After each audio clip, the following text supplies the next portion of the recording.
Ladies and gentlemen, let us say grace. Benedic nobis Deus omnipotens, et his donis, quae ex liberalitate tua sumpturis sunt. Amen.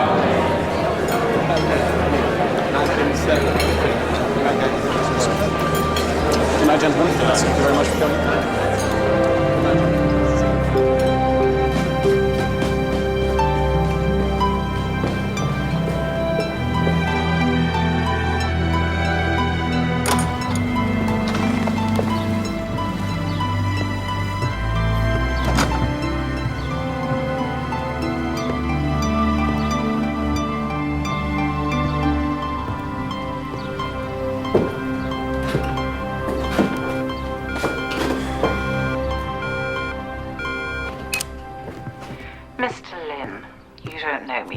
My name is Fury.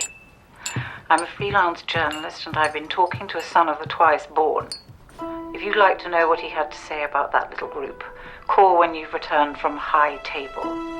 Say 9 this evening. Number's 993817. Hello? Oh yes, this is Septimus. What's this all about? He's dying. What do you mean he's dying?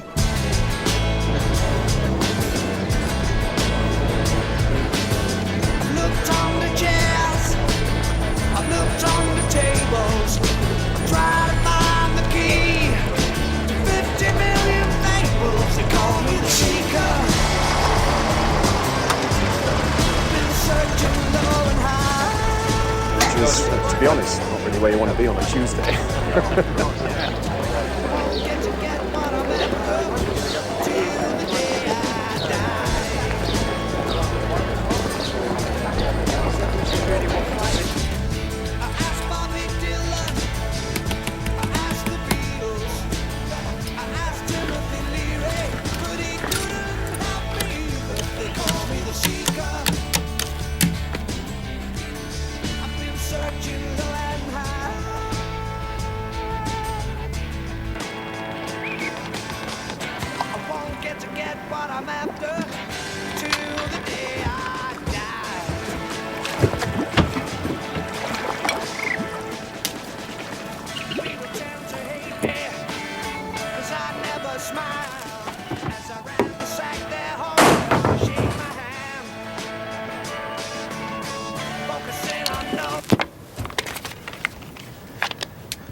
Bloody kids.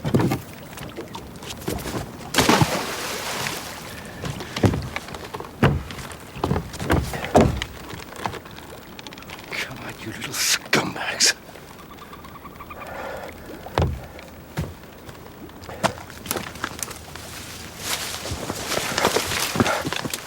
Oh!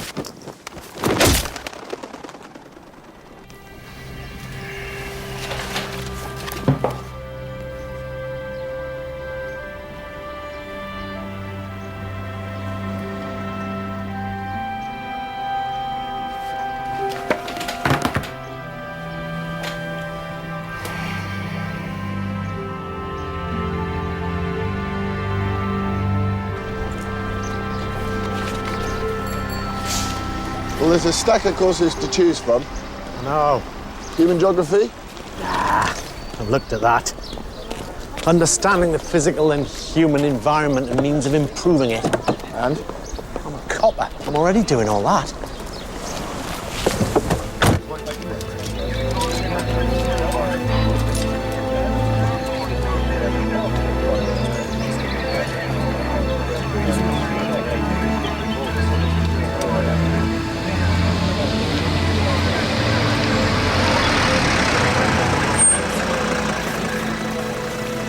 Oh, there's no great mystery. Clubbed to death with a blunt instrument. Any idea when?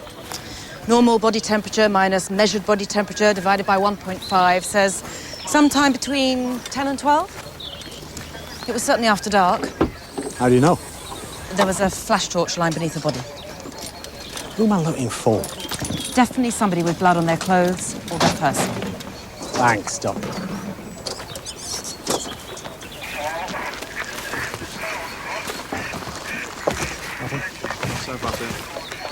One contact book, one wallet containing pawn ticket dated day before yesterday, one London to Oxford rail ticket return, one pair of glasses, and that's it. Nothing to ID him, no cash, nothing of any value. Oh, and there was a white band on his wrist from wearing a watch, but no watch. Well, they won't be needing one now. Nothing like a bit of gallows humor to kickstart the day, eh, sir?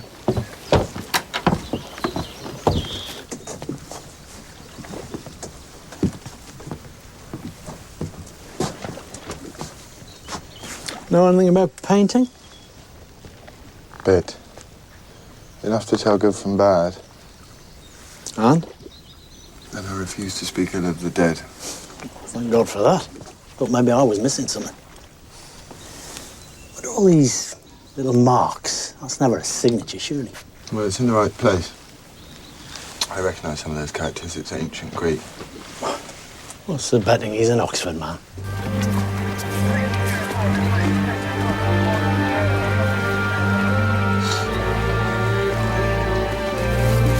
Engine oil, sir. Pretty fresh. Not many cars pass through here. Or buses, for that matter. So how did he get here, then? As far as we know, he didn't drive, and I doubt very much whether he walked all the way from the railway station.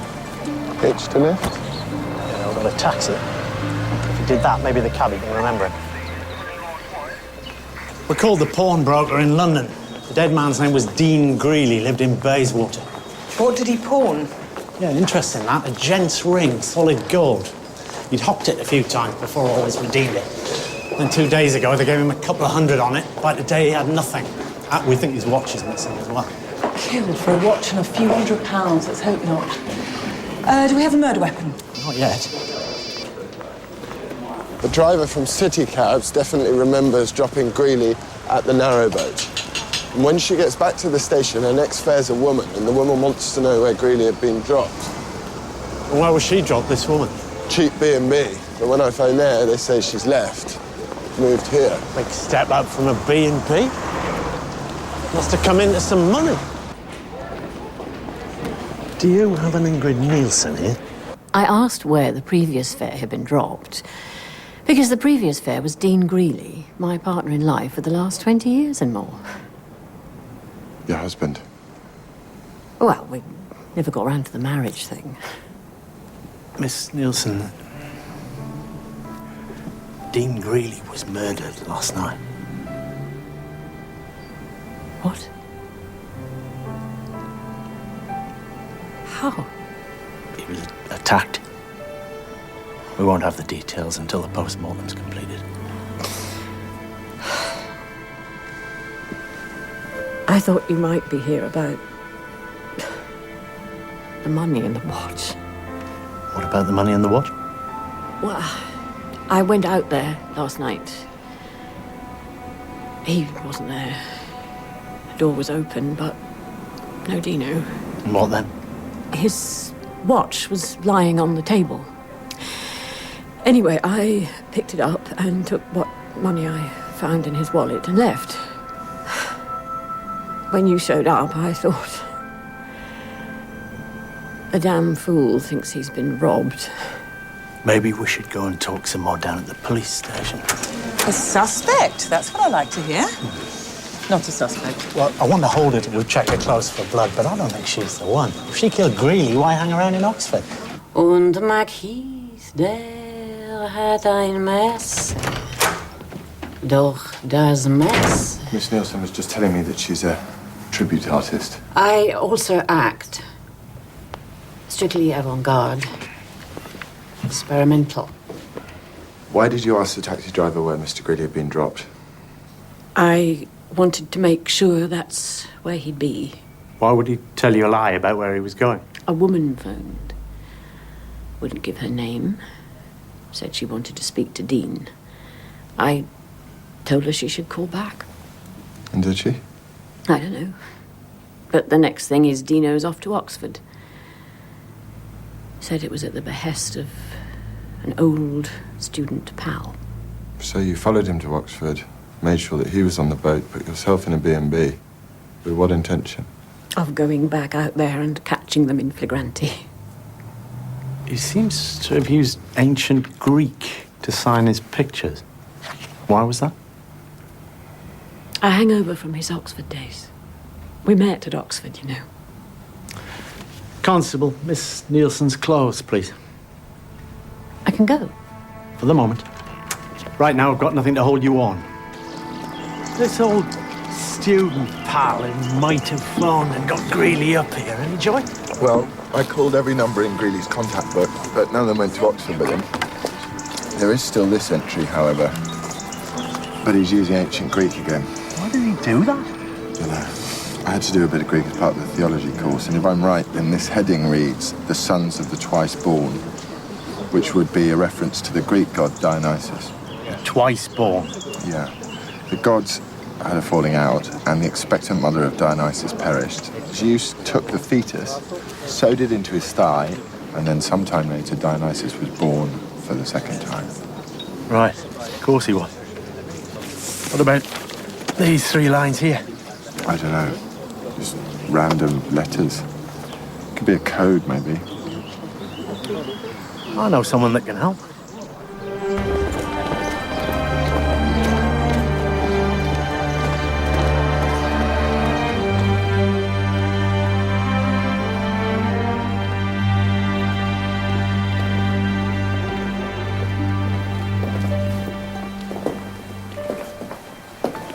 Professor Gold. Detective Inspector Lewis, Sergeant Hathaway. May we have a word? Please. I'm sure we've met, haven't we? Or in another life, perhaps. No, this one. But it was a long time ago. Your lovely accent. We were wondering if you could translate something for us. I managed to translate some of it, but these 3 lines, well, they're all Greek to me. You're a scholar. Yes. Cambridge. What makes you ask that? Would explain your limitations. Now, let me see. Oh, well, of course, there's 3 sets of alphabetic numbers, quite common in the Hellenistic period, having displaced the acrophonic system. Numbers? Telephone numbers, actually, How do you know that? because they all start with the Oxford area dialing code. Telephone numbers. How didn't you see that? Cambridge, eh? What do they teach them over there? Thanks for your time, Professor. You were with Morse when we last met. That's right, Mum. Shame about that. Morse. Had his querulous side, of course. But we're none of us perfect. No. No, we're not.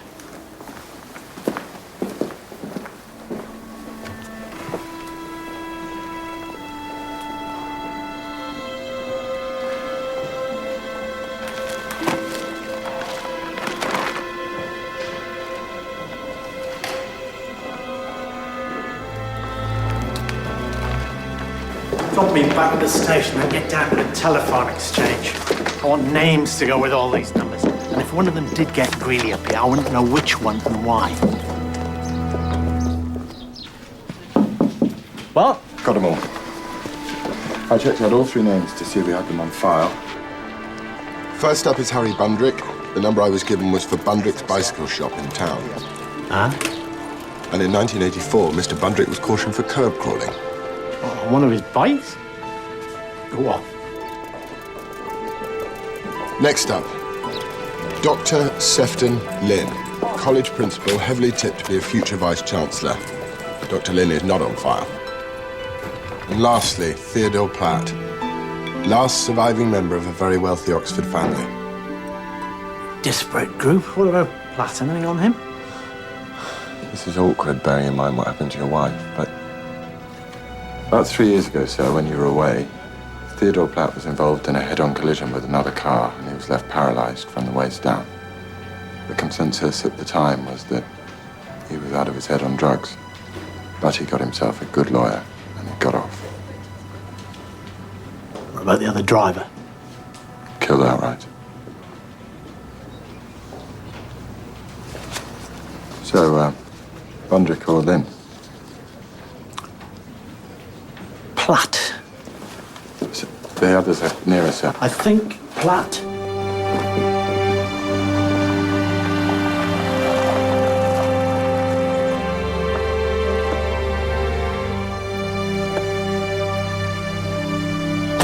Nice. Very. With me? No. It would be better to avoid any sudden movements. Who the hell are you? Inspector Lewis, Sergeant Hathaway, Oxfordshire Police. What are they? They're Malinois, Belgian Shepherd dogs. I'm Anne Sadikov, Inspector. This is my husband, Theodore Platt. Bloody women, they'll take everything but a man's name these days. You should be Mrs. Platt. Much too close to Pratt, for my liking. How can we help you? We're investigating a murder. Dean Greeley? We read about that. Murdering little Dean. Who can be bothered? That's what I'd like to know. Maybe we should go inside. Sandy, look, go and play.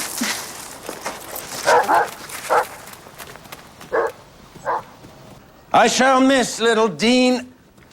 He was like a lash for my back. Oh, and how was that, sir? I have long harbored ambitions to be an author. Highbrow, of course. Unfortunately, despite having gone to considerable lengths, I've been unable thus far to muster the requisite talent for the job. And all too often, the companion piece of failure is self-pity. Do you agree? Sometimes, I Well, I'm suppose. against pity in all its forms. Scourge of mankind. Sentiment used by the weak to blackmail the strong. Have pity, they whine. For pity's sake, they groan. Do you prefer the man unencumbered by pity, the Superman? A policeman, familiar with Nietzsche. What is the world coming to? Now, Greeley, yes, he was a no-talent bum like me, albeit in another field of endeavour. Oh, I loathed looking at his feeble efforts. Miserable splodges of paint on canvas, smelling the reek of his failure. But I was honest enough to admit that when I looked at little Dean, it was like looking in a mirror. And since I couldn't pity him for his failure, I'm sure you can see where I'm going with this, Detective. Well, it's all very interesting. I doubt if it's why the officers are here, Theodore. Don't patronize me.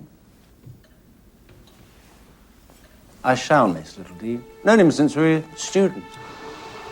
That's why I've started early, you see? To little Dean. Any excuse? When were you last in contact with Mr. Greeley? Must be months. So you haven't telephoned him recently? You didn't know that he was at his boat? Nope. Well, thank you both for your time. What? I said thank I you. heard what you said. I tell you, I didn't know Dean was here, and you believe me. Now, why is that? Is it because of this? Because that is discrimination, my friend. I could have you for that.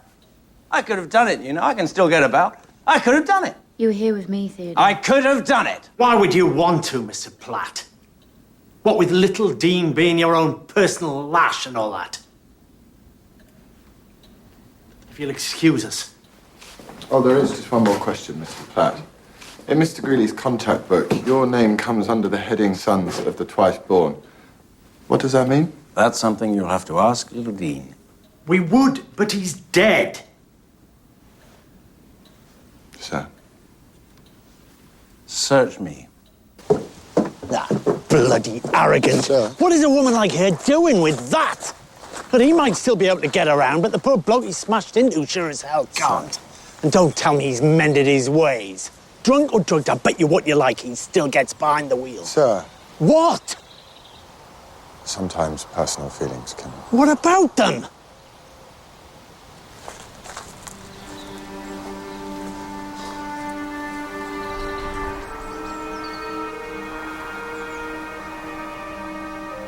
Tell me what it is I'm not seeing, Sergeant. That ring he was wearing. The image on it, I've seen it before. That is the Greek god Dionysus. Go on. Well, you know that stuff about pity being the scourge of mankind, the sentiment used by the weak to blackmail the strong. Friedrich Wilhelm Nietzsche German philosopher who praised the Dionysian approach to life. Oh, yeah? He's known by some as the god of earthly delights. His Greek adherents used intoxicants to achieve euphoric states, release their creative energies, their artistic abilities.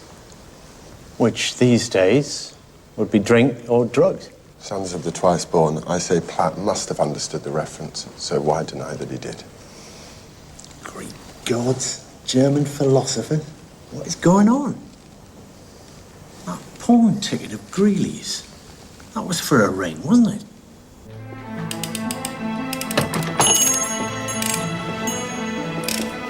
Hello? Hello? Is it a repair, or are you looking to buy? Neither, I'm afraid. Sergeant Hathaway, Inspector Lewis. We're investigating the murder of Dean Greeley? How can we help you with that? The shop's telephone number was in Mr. Greeley's contact book. You knew Dean Greeley, sir? Yeah, we were students together. You kept in touch since university? I sometimes found to borrow money. Have you been in touch recently? No. Can you account for your whereabouts when Mr. Greeley was killed? It's just a routine question, sir. Oh, was he with my mother? Harry's always here with me. He's a very dutiful son. I see. The Sons of the Twice Born. Does that mean anything to you, sir? No, I don't think so. Such a terrible thing to happen. I didn't know him, but nevertheless, murder. And the poor man was terminally ill. He was what? Darling, isn't that correct? Yes, some journalist I spoke to wanted to know about my prospects for the Vice-Chancellorship. She said we had a mutual friend in Dean and that he was terminally ill. Came as quite a shock. Would you mind telling us where you were when Mr. Greeley was killed? Yes, of course. I was in my office till very late with only a mountain of paperwork for company. Can you think of anybody that might have wanted to harm Mr. Greeley? Inspector, don't you have someone in for the murder? A woman, I think it said on the radio. Not anymore, no. I see. Well, I'm afraid no. I've no idea who'd do such a thing.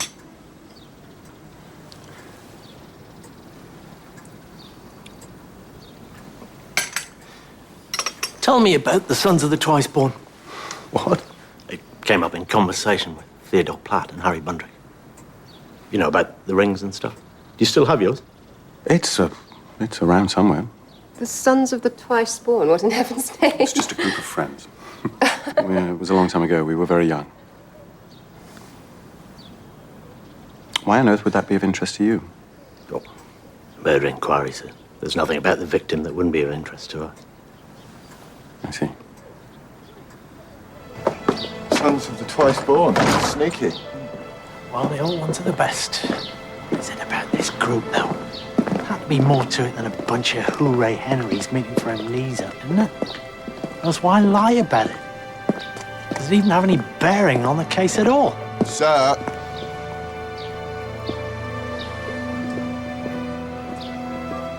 I've been telling him about that.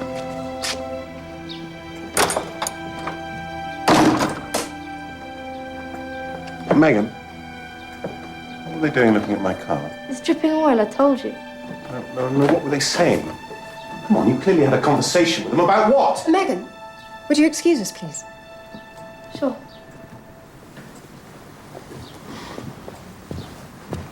Darling, what's wrong? Nothing's wrong. Then why the interrogation of Megan? Interrogation. I was merely curious as to what those policemen were saying to her. That's all. Sefton.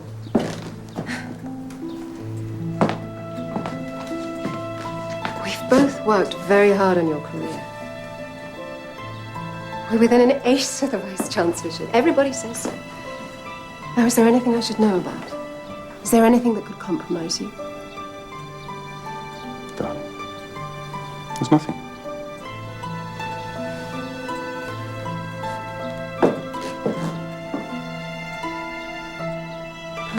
Really, all this Greek god twaddle. And Sefton Lynn, I really can't have you harassing people of that standing on what seems a little more than a concoction of conjecture and whimsy. Come to think of it, maybe I can kill two birds with one stone here. Mom? My ladies' group has organised a recital, chamber music. Mr. Innocent is indisposed. But since I know the Lynns will be there, so will you, Inspector. Your presence can take the bear look off me. Me, Mom. Chamber music. I don't think so. This is not a request, Inspector. Perhaps if you see Sefton Lynn in a social setting, you'll modify your opinion of him. Now, the post-mortem report on Dean Greeley. On my way to pick it up now, Mom. When is it exactly, Mom, this recital? This evening. And it's formal.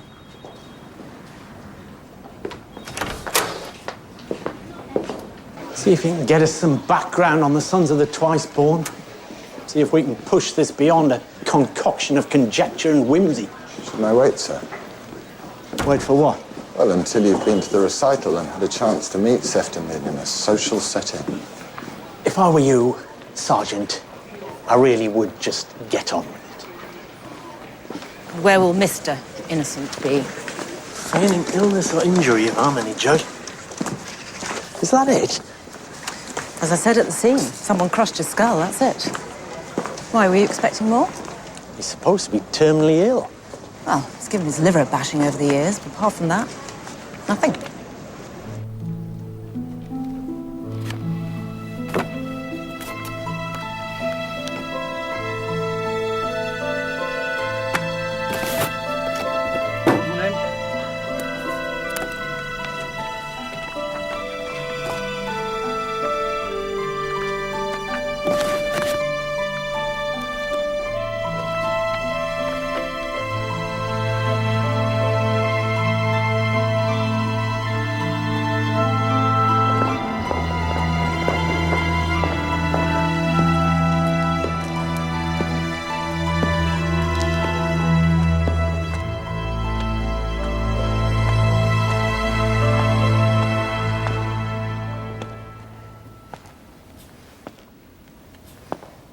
Hello, Sefton. You look well. Thank you. And you? Oh, you know. Never thought I'd find myself back in the Bodleian. You're destined for great things, Seth. We'll see.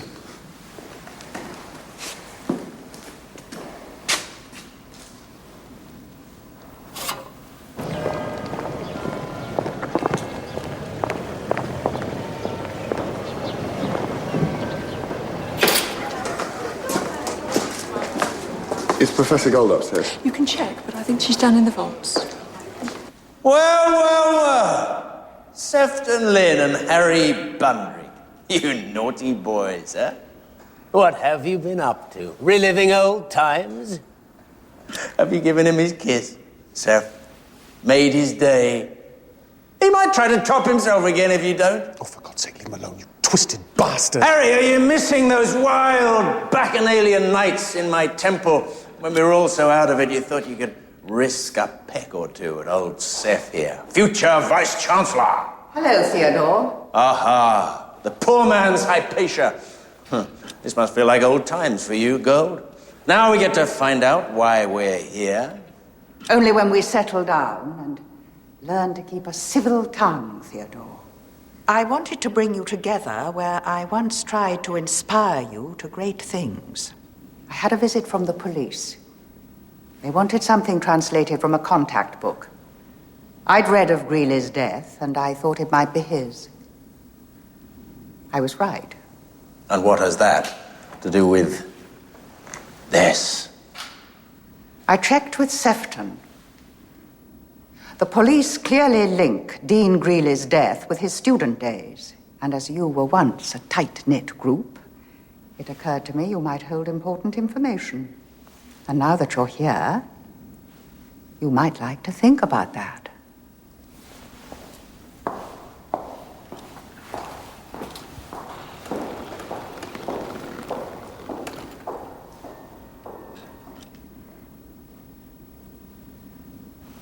Well, do you think We should commemorate him in some way, Dino. A park bench, perhaps. Or a blue plaque saying, "You may not have noticed, but little Dean was here." Or perhaps through discussion, as the professor said. I don't know anything. As far as I'm concerned, he was hit over the head by some drunk. Besides, discussion with you two. The words life too and short spring readily to mind. Yes, well, perhaps if you hadn't mentioned our group to the police, you might not have to put up with our company. I didn't say anything. Don't know me. You've been conned, you damn fool. Wait, Theo. Has either of you been contacted by a journalist? A woman named Fury. Harry? About Dean, just the police? No, not just about Dean. About what, then?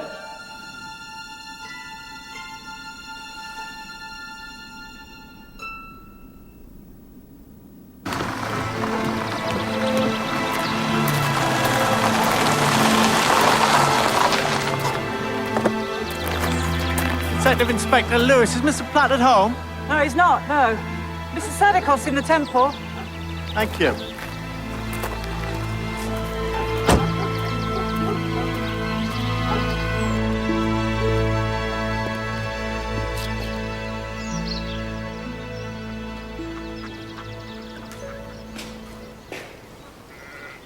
Inspector, come in, please.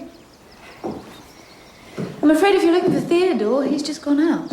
Yeah, the lady at the house told me. Wow. My hobby. My father's family were furriers. The seamstress he employed showed me the tricks of the trade. And this is how I use them. There.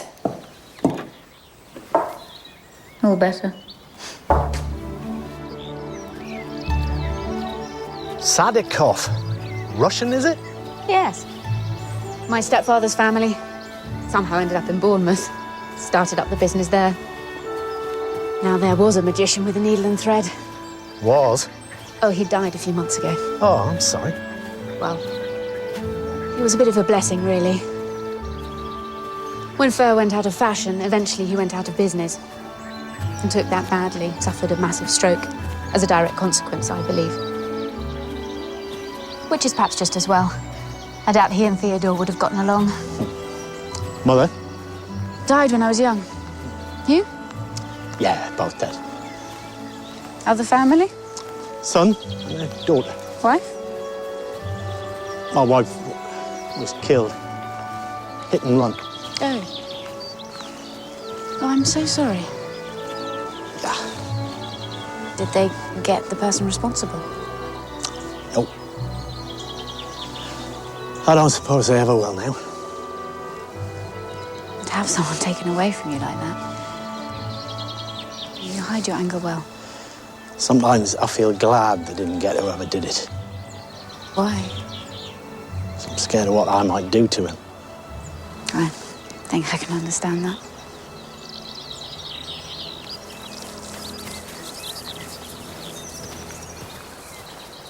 Where did you meet your husband?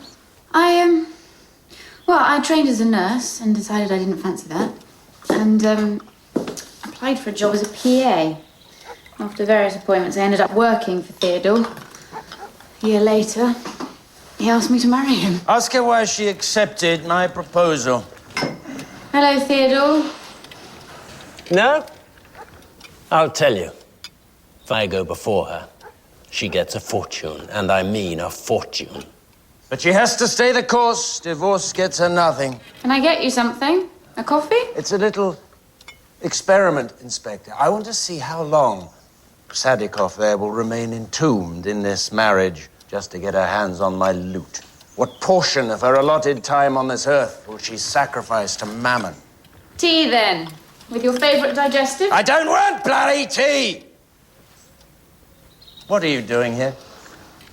The Sons of the Twice Born. What about them? You said you'd never heard of them. But you were one of them. Who told you that? Sefton Lynn. Harry Bundrick. Oh, well, it must be true. But was it illegal? Depends what you're getting up to. We were a group of like-minded friends, is all. You shared the same recreational habits? Why the aversion? Was it drugs? You're boring me, Mr. Policeman. See, there you go again. Yes! There I go again! Now get out of my house! Really, Theodore, where are your manners? It's all right. The artistic temperament and all that. Thanks for the coffee. My pleasure. Oh, see you out, Inspector.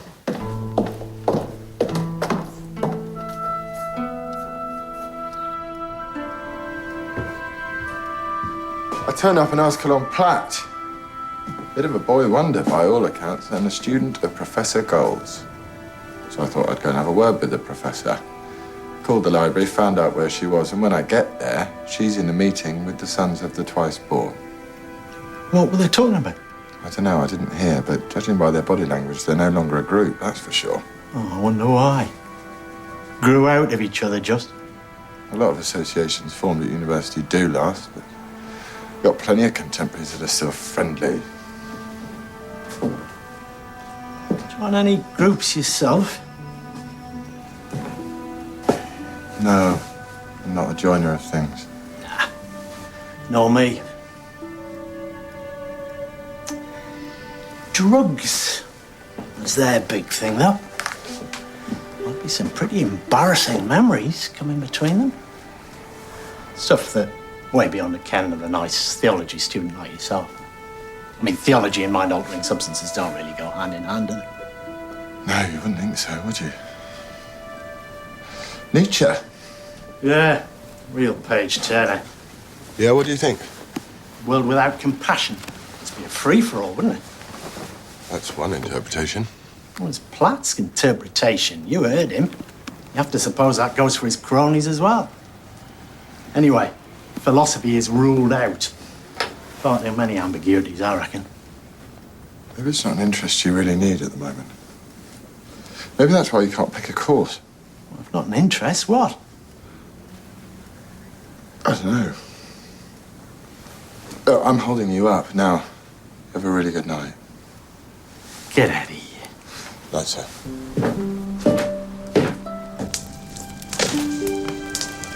It's the last one. Thank you, Harry.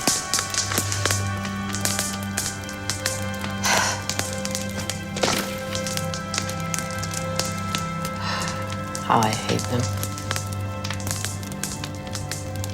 What will you do? I have some irons in the fire.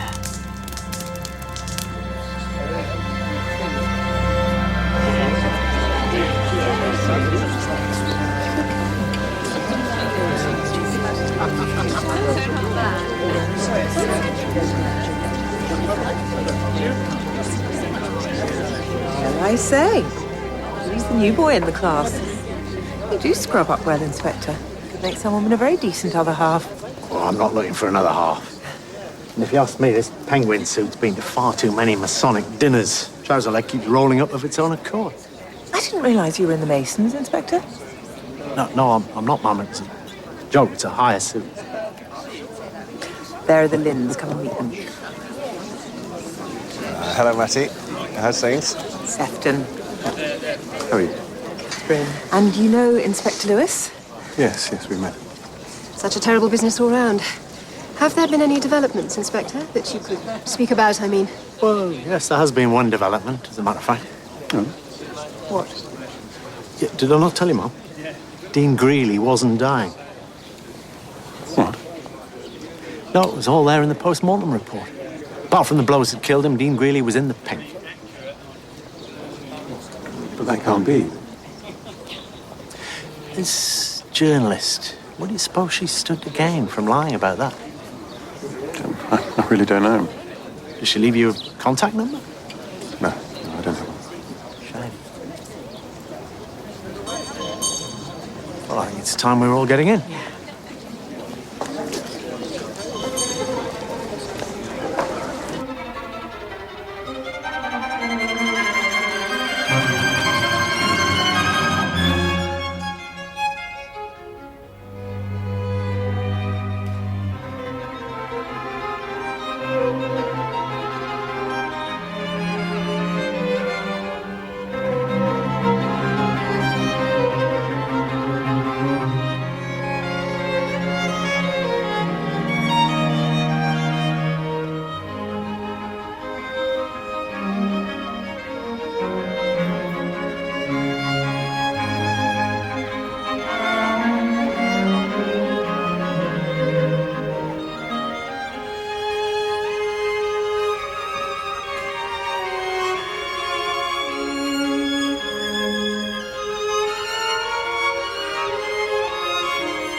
It's die hard, Professor. Inspector. Yes, I continue to work late, but I absorb so much less these days. Please, sit. Thank you. Are you here because of Platt and Co? What?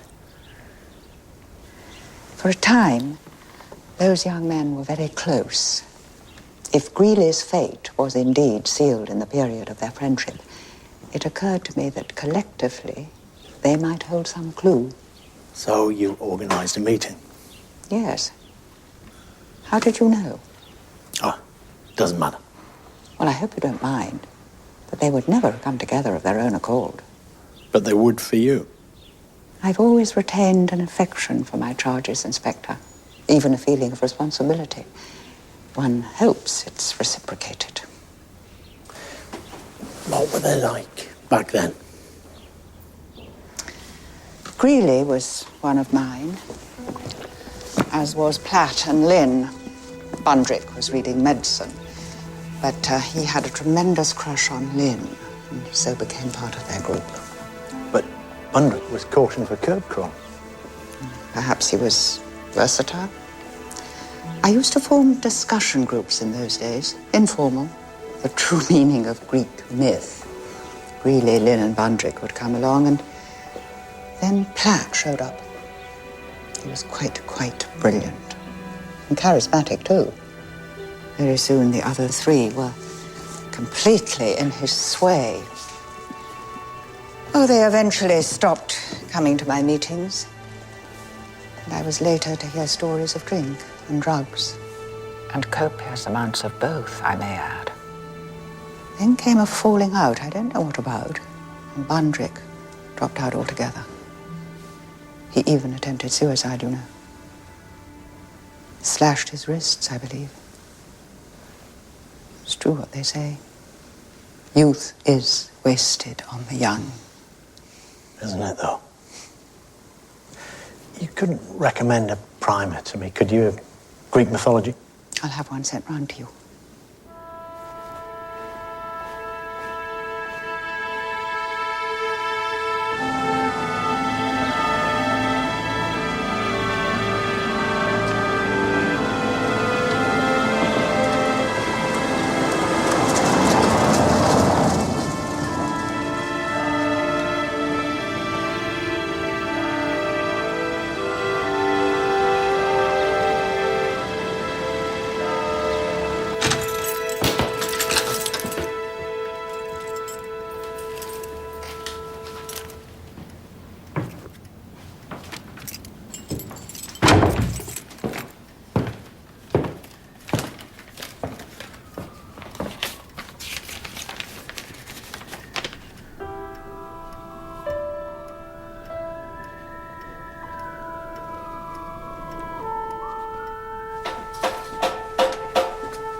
Yes? Mr. Bundrick, my name is Fury. I see you got my little message. Now, there's something I'd like you to do for me. I won't do it. Do you hear me? I won't do it! Harry? What's the matter, Harry? His best friends killed him because of a boast. Who would send us a thing like that, and why? Oh, if you take it literally, this is not the killer teasing us. But it implies that the sender knew who the killer was. Why not tell us, for God's sake? If you're going to shove something through my letterbox, please make it a name, not a riddle. Then there's Greeley's miraculous brief return from his deathbed. Or maybe Greeley lied to the journalist about dying and he was running a scam or something. Maybe. All I know is when I told Lynn, I couldn't have got a bigger reaction from him if I'd hit him with a sledgehammer. Now, why would that be? May I ask why you want to see him? We think he might be able to help us with the Greeley murder. Help you? How? I'm sure he's already told you everything he knows, Inspector. If we could just speak to him, Mrs. Lynn. The porter says he hasn't been to his office today. So, where do you think he might be?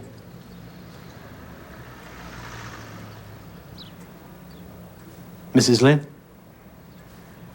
Well, he's been rather preoccupied of late. College matters, you understand. Funding sources, I think it is. Anyway, I must have been asleep when he got in and was still asleep when he left. Left for where? Out walking. He does his best thinking when he's out walking. And now you really must excuse me. I have a rather important engagement to attend. When he gets back, get him to give us a call. I'm sure he'll be only too willing to help if he can. What do you think? Something's not right. Call a car, get over to Bundrick's. I'll drive out to Platt.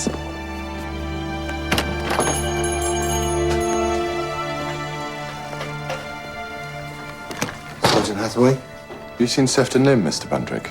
Sefton? No, why? Something wrong? We'd like to speak to him. Urgently. But he seems to have gone missing. Missing? What do you mean missing? I mean missing. Mr. Bundrick. It's all right, Harry.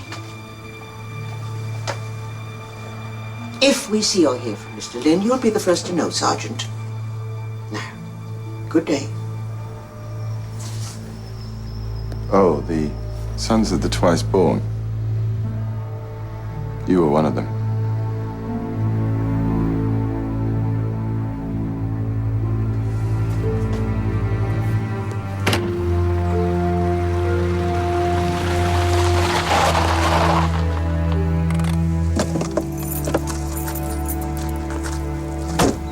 Is your husband at home? Yes. Come on in.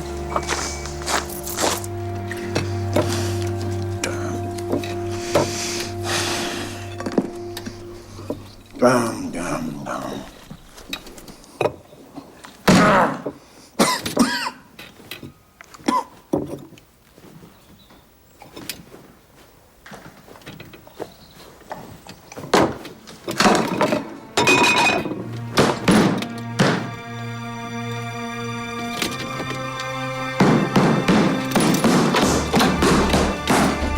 Oh my God!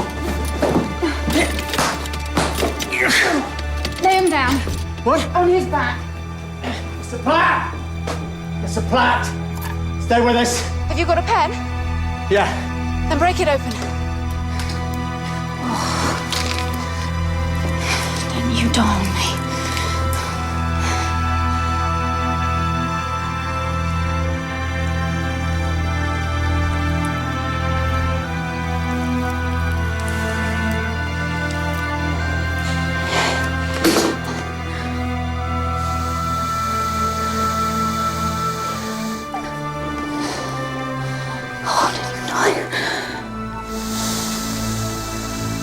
The ambulance. You saved his life. I saw it being done once, when I was a nurse. Wasn't sure I could replicate it, though. Lucky for him, you could.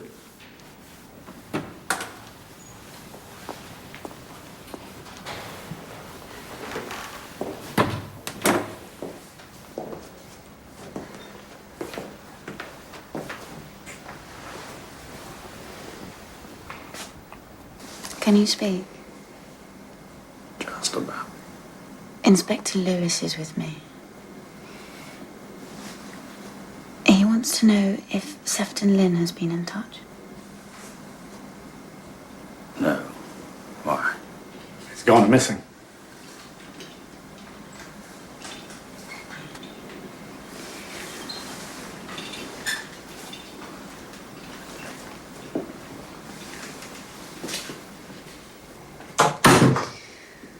And they say everything's fine. That didn't do any lasting damage. They told me. Now, you tell me. What? You could have let me die.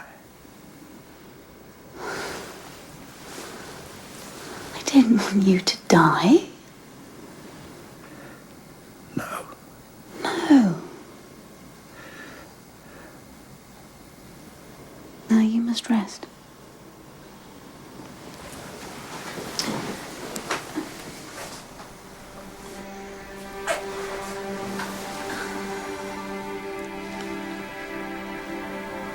When I asked you to marry me, there was no experiment. It was because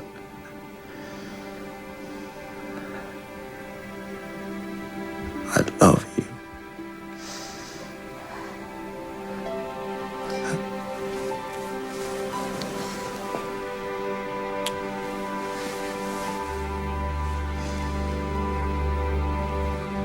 Rest.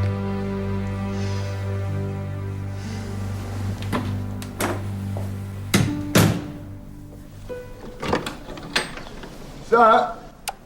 Mr. Lynn, you don't know me. My name is Fury. I'm a freelance journalist and I've been talking to a son of the twice born. If you'd like to know what he had to say about that little group, call when you've returned from High Table. Say 9 this evening. The number's 993817. Call the exchange, see if they can give us a location for that number. Why ask him to call a public telephone? And why that one? Fury. She said her name was Fury, right? Hmm. Well, the Erinyes, the Furies, were agents of the gods who punished wrongdoing. They would harass and injure their prey, but never kill them. And the gods would destroy the first mate mad. Yeah. Or maybe her name's just Fury, like she said. Come on. Call when you've returned from High Table. Say 9 this evening. The number's 993817. What does it mean? We think the son of the twice-born she's referring to is Dean Greeley, and that he had been talking to the journalist about the group. We think your husband killed Greeley because of what he revealed. No, you must be mistaken. These sons of the twice-born were into drugs in a major way. Maybe Greeley was about to reveal all. A future vice-chancellor with a past like that.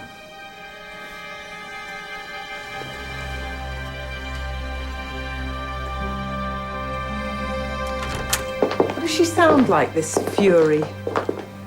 Age impossible to tell. Social status, middle class, if her delivery's anything to go by. And we have no idea who she could be. Check with the National Union of Journalists, every other press organisation we can think of. No female Fury on file anyway. So, it may well be a mythical name. In more ways than one. I suppose, being who and what he is, Sefton Lynn has dozens of contacts in Oxford. We need to let them know that we're after him. And Lewis. Mum? About Lynn. Yeah, Mum.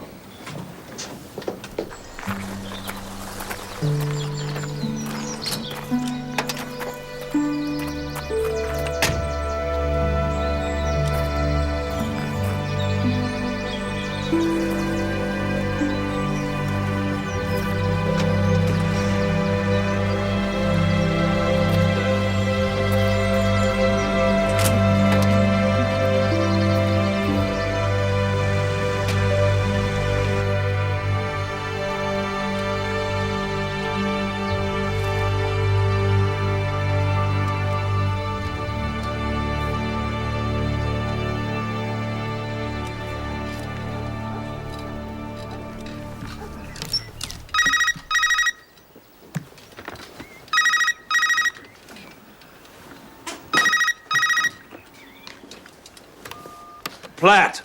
Mr. Platt? Who's this? My name is Fury, Mr. Platt. And right now I'm watching your wife in the garden. Such a pretty woman. What do you want? You know, I'm sure you could so easily come out and catch me if if it wasn't for your unfortunate condition. Good for me, Mr. Platt. Not so good for your pretty wife. How can you possibly protect her, keep her out of harm's way? I said, what do you want? Your friend, Mr. Lynn? Such a clever man. And yet I was able to manipulate him with considerable ease. That should tell you something about me, Mr. Platt. About my capabilities. About what a dangerous enemy I can be.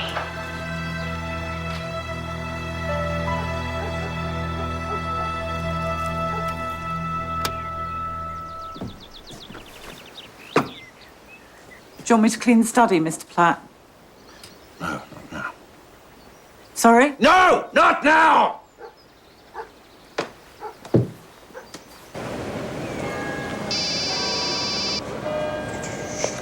Morning. Lewis. What?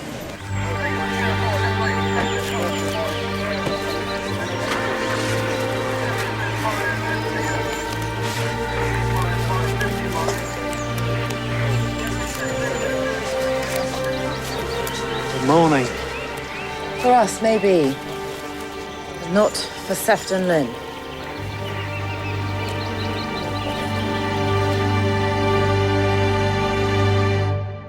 He took both barrels of a shotgun and he didn't see it coming. He tried to defend himself, you'd expect to see wounds to the arms, but as you can see, there's nothing. It's all to the torso. He drove here, looks like he got out of his car, walked to meet his killer, and then bang. His clothes look new. Doesn't look like he's been living rough. So where's he been? Oh, there was a door key in his pocket. All he needs to do now is find the door that it opens. Try his home and office. If it doesn't fit them, then he must have got himself a bolt hole. Or had someone else get it for him. Try rented accommodation. Something isolated, probably, and recently leased. Hundreds of places around Oxford. Holiday homes, cottages. Yeah, but we know precisely when he disappeared. So if we check what properties were advertised in the local press that day, we might get lucky.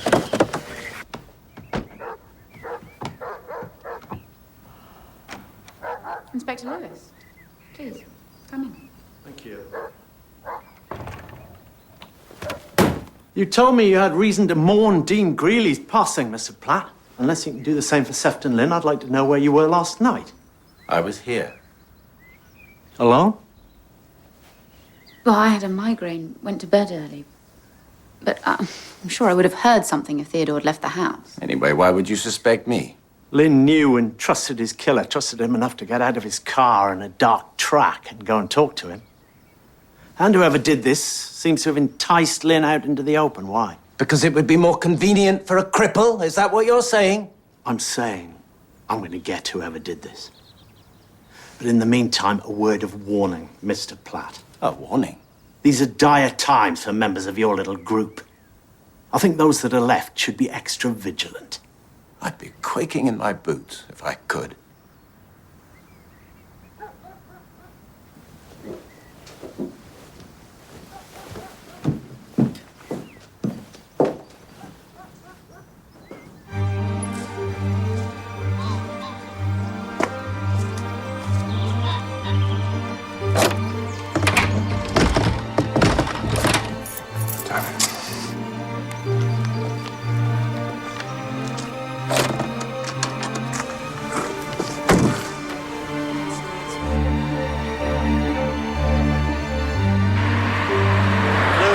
I've just had a chat with a member of the college council. They have some letters relating to Sefton Lynn they think we should look at.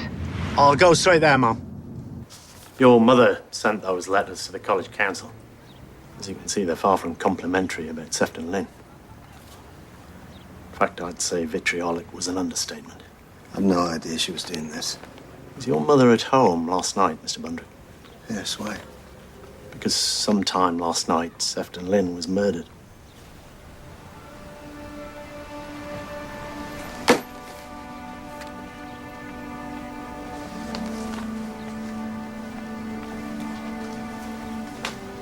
I'm very sorry.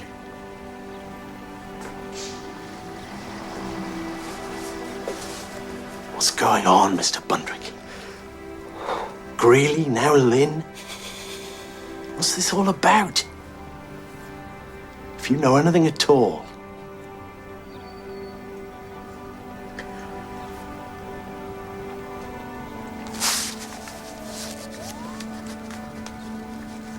I was to become a surgeon, you know. I know. And something, there came a time when I couldn't carry on. My mother blamed the others for that, for leading me astray. She blamed Sefton most of all. She even blamed him when I tried to. It wasn't Sefton's fault. It was something else altogether. What? What was it, Mr. Bundrick?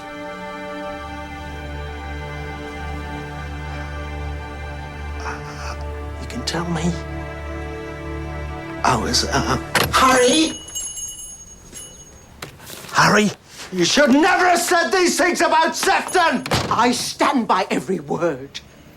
The idea of a man like that holding high office. Sefton's dead mother has been murdered! Good! And if you catch whoever did it, thank him for me. Can I help you? I was hoping that this key would open that door. What's the back door key? Last refuge of Sefton Lynn. This is the owner, local farmer, John Staunton. Who hired the cottage? Not Lynn, it was a woman. 40s, plain-looking, working class, he says. Paid cash. Name? Worth. Patricia Worth. I called in and asked them to run a check. And? And they came up with a missing persons report. Patricia Worth, a.k.a. Patsy Worth, reported missing in 1984 by close friend Tina Daniels. Both women lived on the Wellington Road and both Patsy Worth and Tina Daniels had been cautioned a couple of times for soliciting. Prostitutes. Wasn't Harry Bundrick warned for curb crawling? He was. Inspector, how can we help you? I'll tell him that. Have you ever heard Lynn mention a Patricia Worth or Tina Daniels?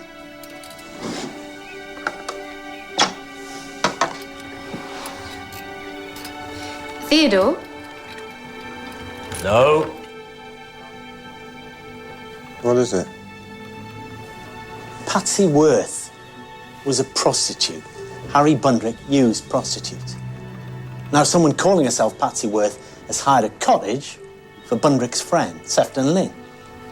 See, that name, Patsy Worth, I don't buy it being picked at random. It's too much of a coincidence. Picked up by someone who knew her, then? Yeah. Like the woman that reported her missing, maybe. Tina Daniels.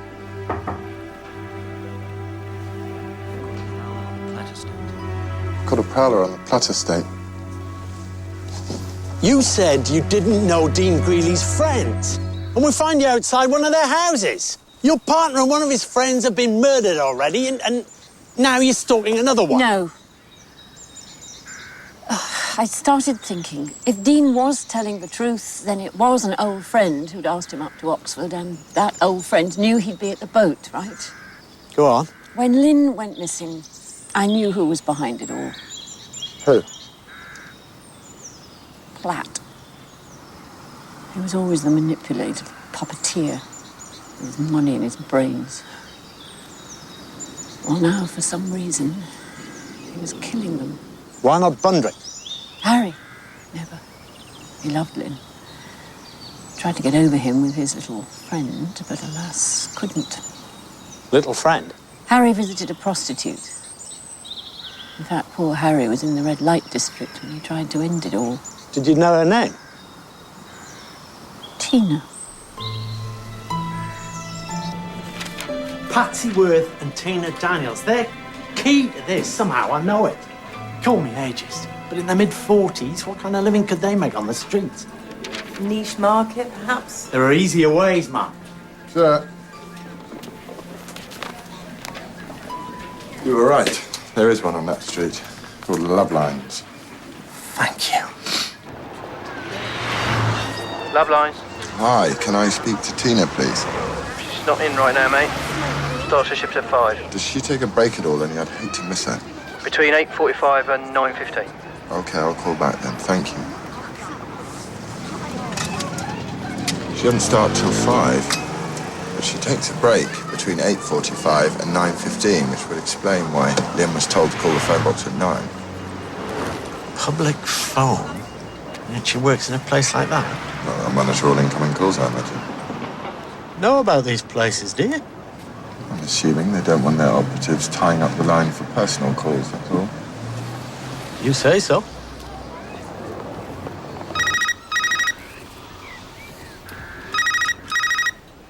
Platt, Mr. Platt, what do you want? don't you find it awfully quiet being all alone in that big house? I'll be in touch with instructions. What are they?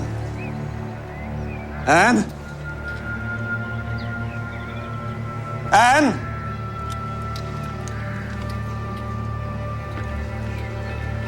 Anne?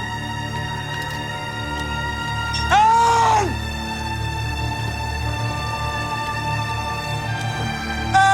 Anne? Anne?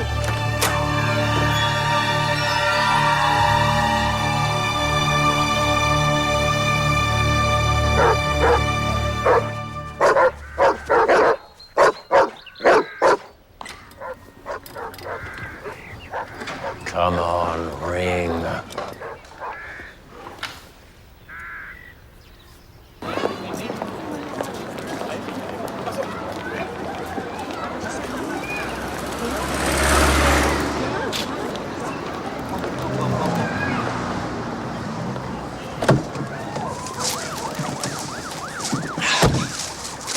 Cheers.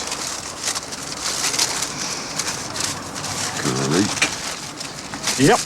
Doesn't seem to be any getting away from it. So I see. To Inspector Lewis from Margaret Gold. She even signed it for you. Yeah, I asked her for a primer. Never expected one she'd written herself. Ah, for whom the gods would destroy, etc. Just wanted some insight into the case.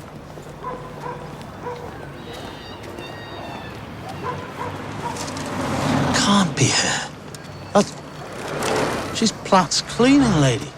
Well, maybe she cleans in there as well. Call them. Hi, Mark. Love Lines. Hi, has Tina arrived yet? She's just come in, if you want to wait. I'll call back. It's her. Platt's cleaning lady and Tina Daniels are the same person. I've heard her speak. No way could she be Fury. Or could she? Come on.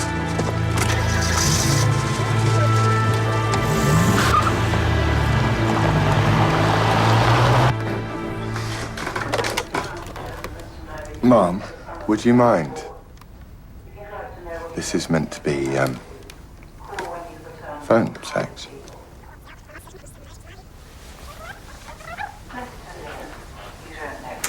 My name is Fury. I'm a freelance journalist and I've been talking to a son of the twice born. If you'd like to know what he had to say about that little group. Are we recording? Okay, let's go. Hello, this is Tina. Who's calling? Hello, Tina. My name is Michael. Hello, Michael. Have we chatted before? Only I feel sure I would remember such a manly voice. No, Tina, this is my first time. My friend Robbie recommended me to you. So, Tina, the thing is, my girlfriend and I've just broken up and I'm feeling lonely. I know the feeling, Michael. Such a terrible emptiness inside. Such painful longing. Such an aching need when you wake up all alone in that big bed. Would you like to watch me, Michael? Yes, Tina, I would like that very much. That's wonderful. Would you like to watch me all alone, flying on the top of my silk sheets on my bed, Michael? Tina, I have to go. My mum's coming. Tina Daniels. Or would you prefer Fury? Patsy Worth? This is all about Patsy, isn't it, Tina? Do you want to know why you're here? You called Dean Greeley and enticed him to Oxford. Then you telephoned Sefton Lynn and told him you were a freelance journalist called Fury and that you were talking to a son of the twice-born. What buttons did you push, Tina? To get Sefton Lynn to go out, kill Greeley? Next thing you do is hire a cottage from a Mr. Staunton using the name Patsy Worth, your close friend. A close friend who you reported missing 20 years ago. Cottage is for Lynn, who is by now trying to avoid the long arm of the law, in this case Inspector Lewis and myself. But then, somehow, Lynn is coaxed out of hiding and is himself murdered. Do you care to expand on any of this, Tina? I've got nothing to say. Tell us about Harry Bundrick. He was a regular client of yours, wasn't he, way back then? Bundrick drove to a less than salubrious part of town to try and kill himself. Why was that?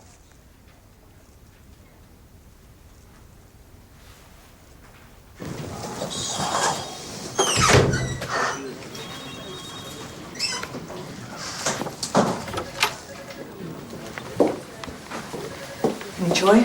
Not yet. Warrant to search your premises.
An imprint on this pad, sir.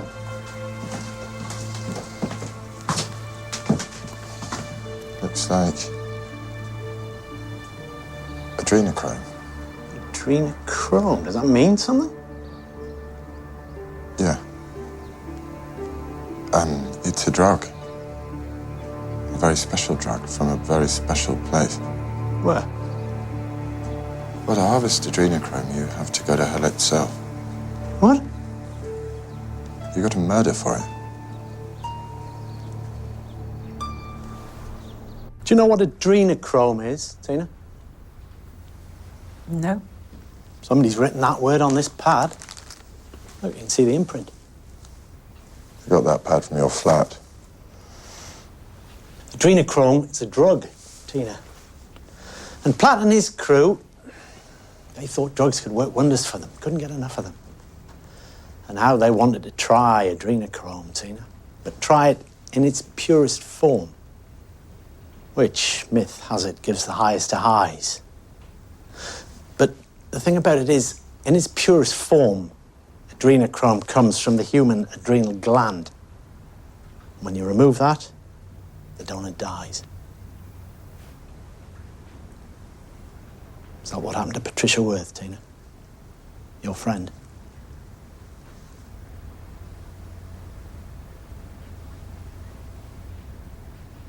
Bundrick said a friend of his needed a girl.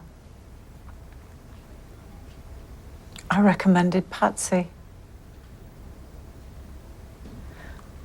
Bundrick called later to say she hadn't turned up when she was supposed to. She had.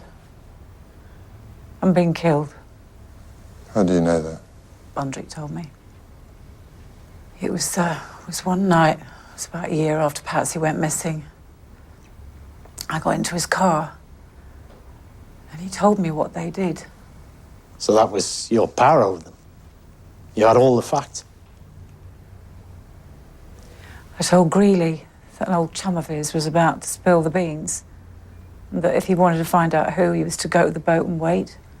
I told Lynn that I was a freelance journalist and that Greeley had been talking to me.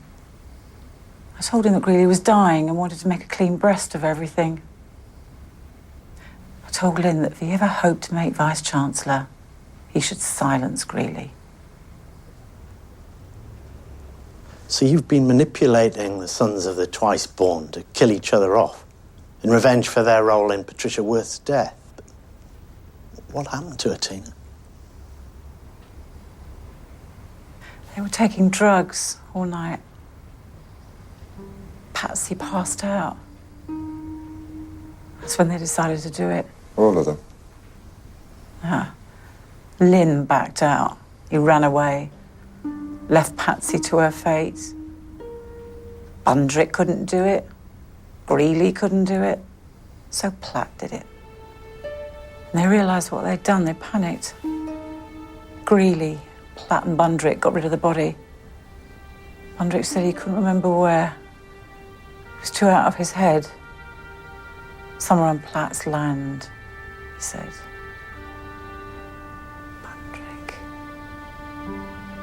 Bundrick said his guilt started right there.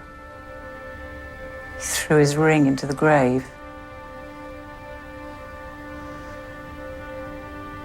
After he finished telling me what they'd done, he took out his razor and slashed his wrists.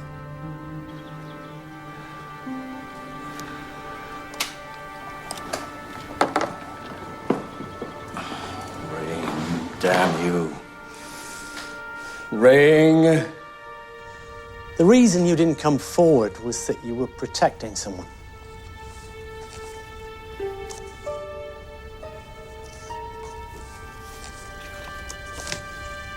Tenth anniversary. Roman made the coat especially.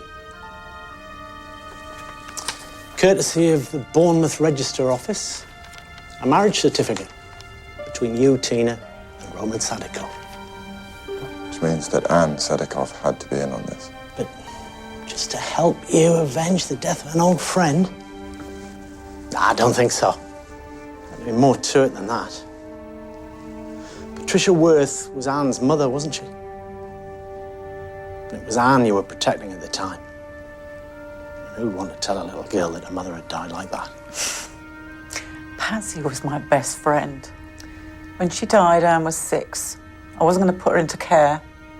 I looked after her. Later on, I married Roman. He was a good stepfather to Anne. We had a good life until the business went under. Why did you use Patsy Worth's name when you booked the cottage? Lynn called Platt, said he needed a place to hide. Anne said she'd help out. Platt said I had to use a false name. Somehow seemed right. Patsy should be involved in it somehow, so I used her name. Well, why did Anne save Platt's life? Because he's the only one left that knows precisely where her mother was buried. Tina, did Bundrick know where Lynn was hiding? No. No. So if the plan was for the sons of the twice-born to annihilate each other, Platt has to be Lynn's killer. He's the only one that knew where he was. But there would always have to be one left. Bundrick? Because he showed remorse.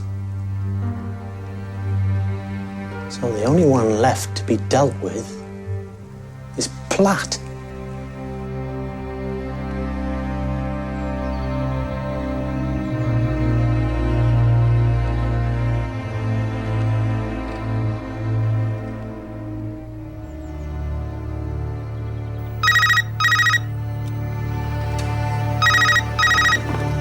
Yes! Theodore. This woman, she says, give me the directions And she'll let me go. What direction? What does she mean? Listen to me, Anne. Listen. I'm going to give you directions.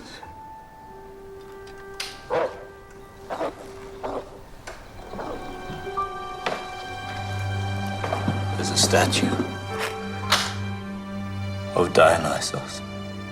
I've got that, Theodore. I'll tell her.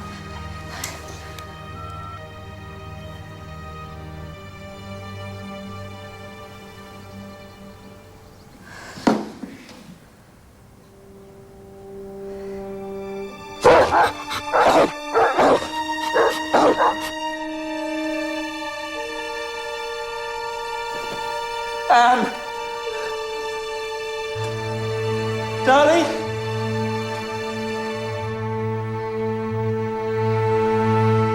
You murdered my mother, Theodore. And your chums did nothing to stop you. Rubbish! She was just some whore! You, her daughter? It's not possible. I'm afraid it is, Theodore. God, I think I know what it means. What? His best friends killed him because of a boast. What? His best friend, man's best friend. Dogs. I killed for you! She said if I didn't kill them, you would be harmed. I did it for you! I know you did. We had intended for Bundrick to do it, but he refused. But when you said you love me, I knew you'd step up to the plate. Is this where it happened? No. Is this where you killed my mother? No. Did she beg you for mercy, Theodore? No. Ask you to have pity on her? No. Did you laugh at that? No, no. You can't imagine the daughter of a little whore causing your group to implode. Well, it's true. And you were the easiest to fool because you love me. I love you, Anne. Bitch. I love you. Bitch. I take no great pleasure in doing this. It was you who brought me to this point. You. You bitch! I'll stick you bitch! Stick you! Oh, dear. I think they heard that,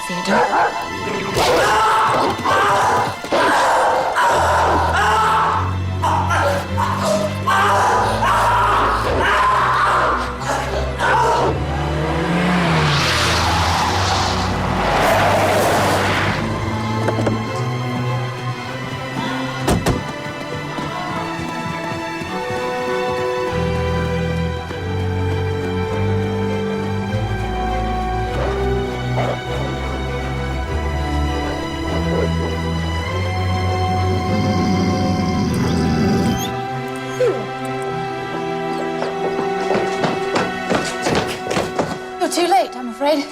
He tried to attack me and the dogs. The dogs!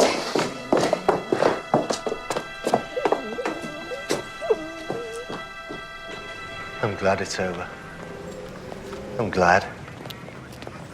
Could have all been over a long time ago. No. Sefton persuaded me to forget all about it. God knows I've tried.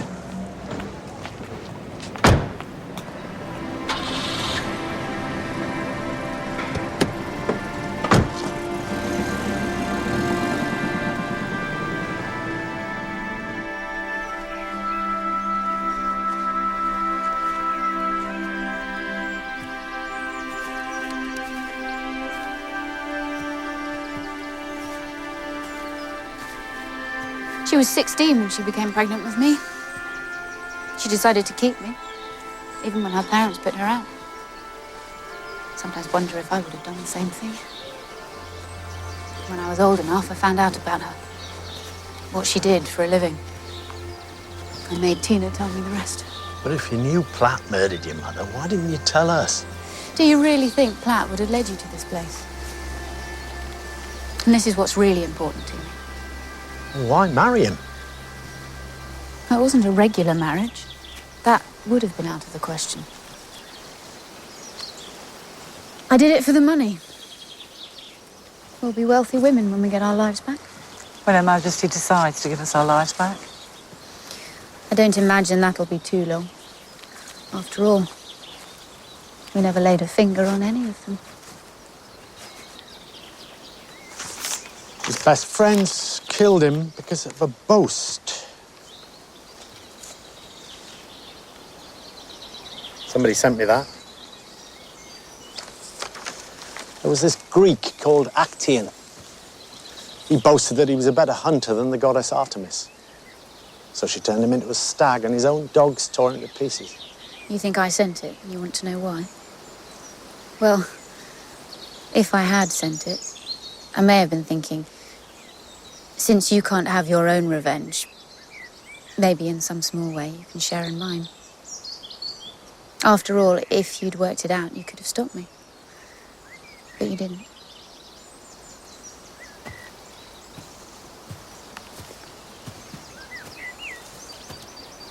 You don't have to do this. Yes, we do.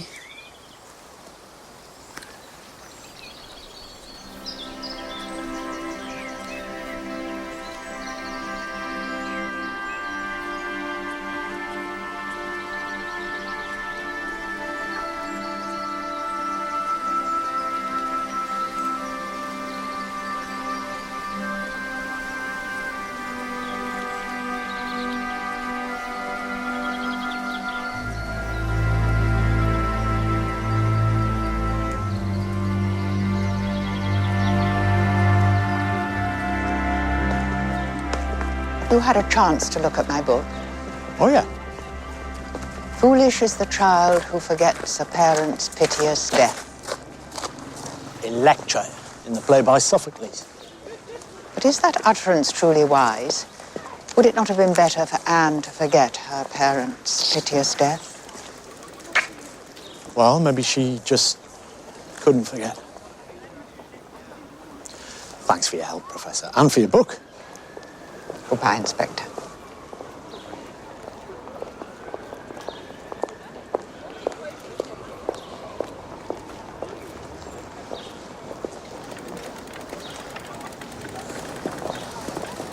Been thinking about the Open University.